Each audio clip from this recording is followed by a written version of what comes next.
Hello అండి, నమస్కారం. Welcome back to our channel.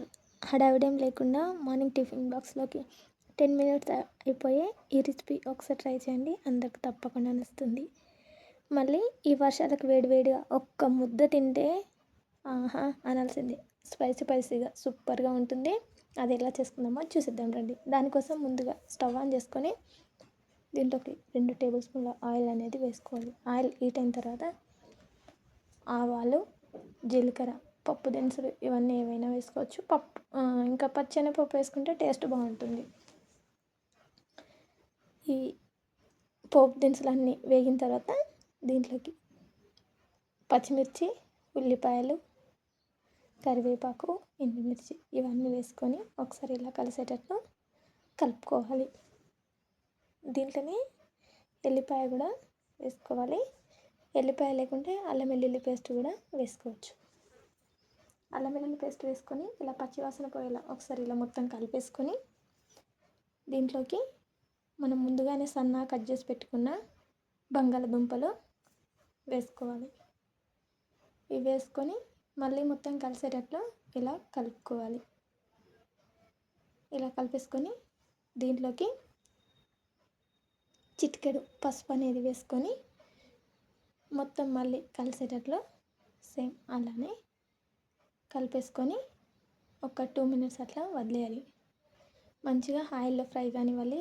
High to medium ఫ్లేమ్లో అడ్జస్ట్ చేసుకుంటూ చూసుకుంటూ ఉండాలి. ముందుగా చిన్న రిక్వెస్ట్ అండి, మన ఛానల్ ఎవరైనా ఫస్ట్ టైం చూస్తే సబ్స్క్రైబ్ చేసుకోండి. వీడియో నచ్చితే లైక్ చేయండి. చాలా సింపుల్ రెసిపీస్ ఉంటాయండి. ఒకసారి మన ఛానల్లో చెక్ చేయండి.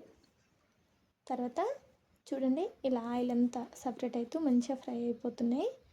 అప్పుడు దీంట్లోకి కొంచెం గరం మసాలా, ఇంట్లో రెడీ చేసి పెట్టుకుంది, ఎండుమిర్చి వేయడం వల్ల కొంచెం ఎర్రగా అనిపిస్తుంది, ధనియాల పొడి, రుచికి సరిపడా ఉప్పు, తగినంత కారం, అంటే మనం ఎంత తింటామో అంత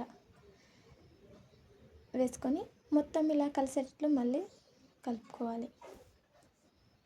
ఇలా కలిపేసుకొని ఒక్క 5 మినిట్స్ 2 మినిట్స్ అట్లా వదిలేయాలి. అప్పుడు బంగాళదుంపలు అనేటివి బాగా ఫ్రై అయిపోయి ఉంటాయి. చూడండి, ఇప్పుడు మనం వేడి రైస్ వేసుకోవాలి. నేను ఇక్కడ అప్పటి రైసే వేసుకుంటున్నాను. నైట్ చల్లనం ఉన్న మార్నింగ్ అట్లా వేసుకున్నా కానీ బాగానే ఉంటుంది. ఇది మొత్తం కలిసేలా బాగా కలుపుకోవాలి. ఉండలేం లేకుండా ఇది మొత్తం ఈ రైస్కు పట్టేటట్లు మంచిగా కలుపుకోవాలి. ఇలా కలిపేసుకొని ఇది ఒక 2 మినిట్స్ వదిలేయాలి. వదిలేసి తర్వాత పైనుంచి ఇలా కొత్తిమీర అనేది వేసుకోవాలి. కొత్తిమీర వేసుకొని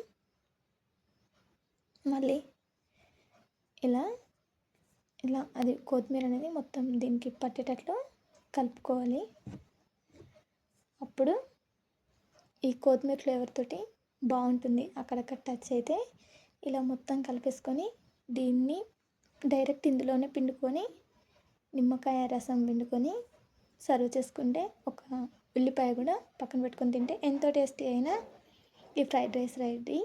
నచ్చితే లైక్ చేయండి, కామెంట్ చేయండి, ఎలా ఉందో చెప్పండి.